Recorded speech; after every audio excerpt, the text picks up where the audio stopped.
Madam చెప్పండి madam, ఆధ్యాత్మికంగా అసలు ఒక యాగాలు అది చేసే వాళ్ళు ఇప్పుడు రాజకీయాల్లోకి వచ్చారు, ఎలా అనిపిస్తుంది జనంతో కలుస్తూ ఉంటే? ఇన్నేళ్ల యాగ ఫలితంలా కనిపిస్తుంది నాకు. ఇన్నేళ్లు చేసిన యాగాలు, పూజలు, పునస్కారాలకి అమ్మవారు దయ తలిచి హైదరాబాద్ లోక్సభ కాన్స్టిట్యువెన్సీకి న్యాయం చేసి ధర్మం చేసే శక్తిని ఇచ్చిందనిపిస్తుంది, అవకాశం ఇచ్చిందనిపిస్తుంది. అప్పుడు ఎలక్షన్స్ అంటే ఆధ్యాత్మికం అంటే వేరొక ప్రశాంతమైన వాతావరణం ఉంటుంది. ఇక్కడ చూస్తూ ఉంటే ఒక కామెంట్స్ కావచ్చు, మీ మీద అనేక ఆరోపణలు కావచ్చు వస్తూ ఉంటాయి. ఎలా వస్తుంది, జనం నుంచి ఎలా రెస్పాన్స్ ఉంది? ఆయన నెగటివ్ కామెంట్స్ వేసేవాళ్ళు మహిషాసుడిని సంహరించడానికి వెళ్ళినప్పుడు అమ్మవారి మీద కూడా వేశారయ్యా, చాలా అసహ్యంగా వేశారు రాక్షసులు. స్త్రీ మీద కమెంట్లు వేసేవాడు ఎవడైనా రాక్షసుడే. అట్లాంటి రాక్షసుడి గురించి ఆలోచించుకొని వెళ్ళం మేము వెళ్ళేది బలహీనుల కోసము, బాధల్లో ఉన్న వాళ్ళ కోసము, హైందవ ధర్మం సంస్థాపన కోసము, స్త్రీలను కాపాడడం కోసం. రాక్షసులు ఎప్పుడు ఉండనే ఉంటారు. వాళ్ళ గురించి ఆలోచించను, వాళ్ళ గురించి భయపడను. ఓవైసీని కాదని ఇంతవరకు అక్కడ హైదరాబాద్లో గెలిచిన చరిత్ర ఎవరికి లేదు. మీకు ఎలా గెలిచారని ఒక ఉంది. ఒక 40 ఏళ్ల నుంచి రజాకార్ మనస్తత్వం పెట్టుకొని రక్తపాతం తప్ప వేరొకటి తెలియని వాళ్ళు భయపెట్టించి చేసిన రాజకీయాలు నాయన. ఈ రోజు ఇంకా భయపెట్టించి చేసే రాజకీయాలు అంతమైపోయాయి అని చెప్పడానికే విజృంభిస్తూ వస్తున్నాను నేను, ధైర్యంగా వస్తున్నాను నేను. అక్కడ బాధపడుతున్న ప్రజలకు అండగా నేను ఉన్నానని చెప్పడానికి వస్తున్నాను నేను. స్త్రీ సంరక్షణే మా హైందవ ధర్మం అని చెప్పడానికి వస్తున్నాను. ముస్లిం స్త్రీలైనా, హిందూ స్త్రీలైనా ఎవరి కోసమైనా నిలబడతానని చెప్పడానికి వస్తున్నాను నేను. అంటే ఒక మామూలుగా చాలా రోజుల నుంచి హైదరాబాద్లో ఒక 52% కంటే ఎక్కువ పోలింగ్ కాదు, అది కూడా ఎక్కువ శాతం ముస్లిమ్సే చేస్తారు ఓట్స్.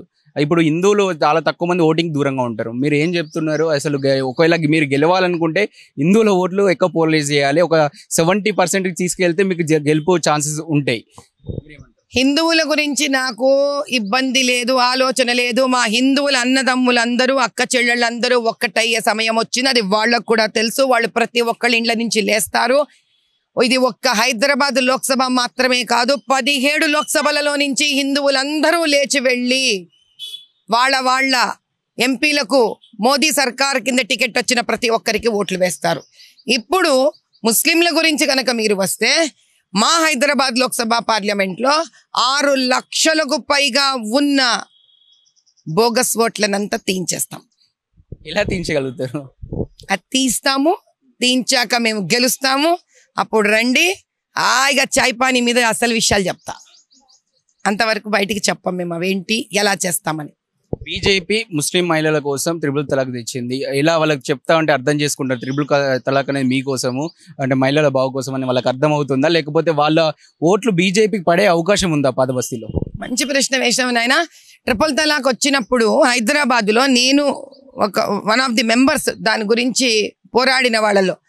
అప్పట్లోనే దరిదాపు 3000 నుంచి 4000 మంది ముస్లిం మహిళలు ట్రిపుల్ తలాక్ మాకు వద్దు అని మాతో సహకరిస్తూ నిరసనకి వచ్చారు వాళ్ళు. దాని అర్థం ఏంటి? ఎవరికి కావాలయ్యా? ఏ స్త్రీ మాత్రం జీవితంలో రోడ్డుకి విసిరేస్తాను అంటే ఆహాహా నేను విసిరేయించుకుంటానంటుంది? అది స్వార్థం. ఆ కొంతమంది పిడికిలి మంది కలిసి స్వార్థపూరితంగా చేస్తున్నారు. ఇస్లాంలో ఎక్కడ ఉన్న పడానా 3 సార్లు తలాక్ చెప్పి స్త్రీని రోడ్ల మీద విసరమని లేదు.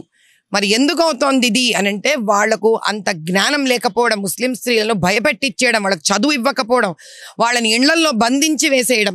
మరి ఇప్పుడు ఈ ముస్లిం మహిళలు బయటికి ఎలా వస్తారు? వీళ్ళకు ఇంకో భయం కూడా పెట్టుంచారు వీళ్ళు. మీరు వెళ్ళి ఓటు వేస్తే మీరు ఎవరికి ఓటు వేశారో మాకు తెలుస్తుంది అని ఇళ్లల్లో మొగుళ్ళు బెదిరిస్తారు వీళ్ళని, పార్టీలు బెదిరిస్తాయి వీళ్ళని, చుట్టుపక్కల ఉన్న సంస్థలు బెదిరిస్తాయి వీళ్ళని. ఇలాంటి బెదిరింపులకు బెదరవద్దు. మీరు వేసే ఓటు, ముస్లిం మహిళగా మీరు బయటికి వచ్చి వేసే ఓటు ఎవ్వడికి తెలియదు, మీకు తప్ప ఎవ్వరికీ తెలియదు. కానీ ఈ మాట నేను తెలుగులో చెప్తున్నాను. హైందవులందరూ ఎంతమంది అయితే స్త్రీలు పురుషులు ఉన్నారో, మీ ఆఫీసులలో ముస్లిం స్త్రీలు పనిచేస్తున్నారో వాళ్ళకి చెప్పండి ఈ మాట. మీరు వేసే ఓటు మీకు తప్ప ఎవరికీ తెలియదు. అది తెలిసిపోయిన నాడు భయం ఏముంది నాయన? రెండోది పోలింగ్ బూతులు. ఏ పోలింగ్ బూతులలో కనీసం కారు కూడా వెళ్ళదో అది తప్పు. అలా ఉండకూడదు, చట్ట విరుద్ధం అది. ఒక పోలింగ్ బూత్లో కారు వెళ్ళగలగాలి. అలా కారు కూడా వెళ్ళలేని పోలింగ్ బూతులు ఎందుకు బతికి ఉన్నాయి ఇంకా ఈరోజు? ఎందుకు అక్కడ ఇంకా పోలింగ్ జరుగుతోంది అంటే, అలా ఉండకూడదని తెలిసి కూడా ఆ పోలింగ్ బూతులను తయారు చేసిన ప్రభుత్వం, రాష్ట్ర ప్రభుత్వాన్ని ఇప్పటికైనా మనం అర్థం చేసుకోవాలి. ఏమని? ఈ రాష్ట్ర ప్రభుత్వము రజాకార్లతో కలిసి పనిచేస్తోందని. ఆ పోలింగ్ బూతులలో గట్టి నిగరాని, పోలీస్ బందోబస్తు. ఈ పోలీసులు మేము చెయ్యమని కనుక వీళ్లతో చేతులు కలిపితే సెంట్రల్ రిజర్వ్ పోలీస్ని కూడా దింపుతాం. ఒక పోలింగ్ బూత్ కదా, అన్ని పోలింగ్ బూతులకు దింపేస్తాం. రక్షణ కల్పిస్తాం ఓటర్కి. హ్యాపీగా వెళ్ళి ఓట్లు వేసుకోండి. ఇక్కడ చూసుకున్నట్టంటే కాంగ్రెస్ కూడా ఎంఐఎంతో మళ్ళీ కొంచెం దోస్తానం మళ్ళీ పెంచుకునే ప్రయత్నం చేస్తున్నట్టుంది. అటు ఇప్పటికే బీఆర్ఎస్ గత ప్రభుత్వం కూడా వాళ్ళతోని సఖ్యతతో ఉంది. వీళ్ళు కూడా ఇప్పుడు మొన్న చూస్తుంటే మీటింగ్లో చూస్తుంటే బాయ్ అని ఉన్నారు. అంటే వాళ్ళ అంతర్గతంగా మీరు ఏమనుకుంటారు? వాళ్ళ ఇద్దరు కలిసే పోటీ చేయబోతుర్రా? ఇది విచిత్రమైన అండర్స్టాండింగ్ వీళ్ళ మధ్యలో. ఈ రజాకారులకేమో ఇక్కడ ఎంపీ సీటు కావాలి, ఏది హైదరాబాద్ లోక్సభ. వీళ్ళందరూ ఏం చేస్తారంటే వీళ్ళు ఒక మంచి ఆలోచనలకు వీళ్ళు ఒక మంచి అండర్స్టాండింగ్కి వచ్చి, భయ్యా నన్ను ఇక్కడ గెలిపి నేను వేరే చోట నిన్ను గెలిపిస్తా అని లోపల వీళ్ళకు మాటలు ఉంటాయి. ఈ మాట్లాడుకున్న నేపథ్యంలో వీళ్ళు ఏం చేస్తారు అని అంటే వేరే లోక్సభలో కానీ అసెంబ్లీలలో కానీ వాళ్ళు వెళ్ళి అక్కడ వాళ్ళ ఇంటర్నల్గా వాళ్ళు ఇన్ఫర్మేషన్ ఇస్తారు. ఈసారి మీరు ఈ క్యాండిడేట్కి ఓట్ వేయాలి, మీరు ఈసారి ఈ క్యాండిడేట్కి ఓట్ వేయాలి అని ముస్లింలకు వీళ్ళు చెప్పడం జరుగుతుంది. అలా వీళ్ళు రాష్ట్రం మొత్తము పంచుకుంటారు. వేరే చోట్లలో వీళ్ళు ఎవరిని నెగ్గించాలో అక్కడ ముస్లింలకు ఇన్ఫర్మేషన్ వెళ్ళిపోతుంది, మీరు వెళ్ళి వాళ్ళకు ఓట్లు వేయండి అని. ఈ హైదరాబాద్ లోక్సభకు మాత్రం ఎవ్వరు జోక్యం కలిగించుకోకూడదు. వాళ్ళకి కావాల్సిన వాళ్ళు రిగ్గింగ్లు వేసుకొని బోగస్ ఓట్లు వేసుకొని వాళ్ళు గెలుస్తారు. ఇది వెరీ మచ్ అన్ ఇంటర్నల్ అండర్స్టాండింగ్ ఇక్కడ వచ్చే ప్రభుత్వానికి, ఏఎంఐఎంకి. అందుకే వీళ్ళు మేనమామ మేనల్లుళ్ళు అవుతారు ఒక్కొక్కసారి, వీళ్ళు అన్నదమ్ములు అవుతారు ఒకసారి, ఇంకేమవుతారో ఇంకా అయ్యే అవకాశం లేదు. ఇంకా ఎందుకు? హైదరాబాద్ అప్పనా సీట్ హై, హమ్ జీత్ కే దిఖాయింగే. ఎన్ని బంధాలు పెట్టుకున్నారు, గుడ్ బై. మీ ప్రచారం కూడా చేయించే పరిస్థితి పాదబస్తీలో కనబడు. అక్కడ అంటే మీ వెహికల్స్ కావచ్చు, మీ కావచ్చు, అక్కడికి పోనీ పరిస్థితే లేదు పాదబస్తీలో. ఎట్లా ఎదుర్కొంటారు? ఎంఐఎం వాళ్ళను ఎలా ఎదుర్కొని మీరు? ఎక్కడ మా బండ్లు పోవో అక్కడ మా 2 కాళ్ళు వెళ్తాయి అంతే, కానీ మమ్మల్ని ఆపలేరు. బండ్లు లేకుండా నడిచే బీదవాడు లేడా? అదే గల్లీలలో నుంచి బయటికి రోజు ప్రాణం అరిచేతిలో పెట్టుకొని బయటకు వస్తున్న స్త్రీలు లేరా? బీదవాళ్ళు లేరా? మేం వెళ్తాం వాళ్ళ దగ్గరికి, నడుచుకుంటూ వెళ్తాం. ఎవడేం చేస్తాడో చూద్దాం. గతంలో కూడా చాలా మంది మీద ఎలక్షన్స్ పోయిన అధికారుల పైన కూడా కరెంట్ బిల్లు కట్టమంటే కూడా వాళ్ళ మీద కూడా తిరగబడి దాడులు చేసిన పరిస్థితి మీ పైన కూడా చేసే అవకాశం ఉంటుంది. చెయ్యనండి, ఈసారి దాడి చేస్తే కనుక ప్రపంచం అంతా చూస్తుంది. ఎందుకంటే నన్ను ప్రపంచం అంతా చూస్తుంది కదా. వినాశకాలే విపరీత బుద్ధి. ఏం దాడులు చేస్తారో చేయమనండి. ఆ దాడులు ప్రపంచమంతా చూస్తుంది. ఒక్క లోక్సభనే కాదు, ఒక తెలంగాణ రాష్ట్రమే కాదు, ఒక దక్షిణమే కాదు, ఒక భారతదేశమే కాదు, ప్రపంచమంతా చూస్తోంది. స్త్రీ వస్తే బెదిరించి రాళ్లు విసిరే ఆ గొప్ప మహాపురుషుడు ఎంత గొప్పవాడో మనం అందరం కలిసి చూద్దాం. సిఏఏ విషయానికి వచ్చినట్టయితే ఇది ముస్లింలకు వ్యతిరేకంగా అని చెప్పి పెద్ద ఎత్తున ప్రచారం చేస్తూ ఉన్నారు. ముస్లిం సంబంధించినటువంటి నేతలు కావచ్చు, అసదుద్దీన్ కూడా దీని మీద మాట్లాడడం జరిగింది. అసలు నిజంగా చెప్పాలంటే దానికి వ్యతిరేకమైనది కాదు. కాకపోతే మీరు ఎట్లా చెప్పే ప్రయత్నం చేస్తారు సిఏఏ మీద? సిఏఏ सिटीजनशिप अमेंडमेंट एक्ट जो है ये यहाँ के भारत देश के कोई भी मुसलमान को बाहर निकालने वाली बात नहीं है. मेरे अपने सारे मुसलमान भाई बहनों से मैं कह रही हूँ, अगर जिन के पास आधार कार्ड है उनको किसी को भी यहाँ से निकाला नहीं जाएगा. जो 2014 31 दिसंबर से पहले है यहाँ पर, जिनके पास यहाँ पे रहने का प्रूफ है उनके पास, उनको किसी को भी यहाँ से निकाला नहीं जाएगा. अगर ऐसा कुछ हुआ तो हमारा अनमले भैया ने तमिलनाडु से बताया कि 1 करोड़ दूंगा. अगर किसी ने ऐसा निकाला गया तो किसी भारत देश का मुसलमान को, मैं कह रही हूं मैं राजकीय संन्यास ले लूंगी.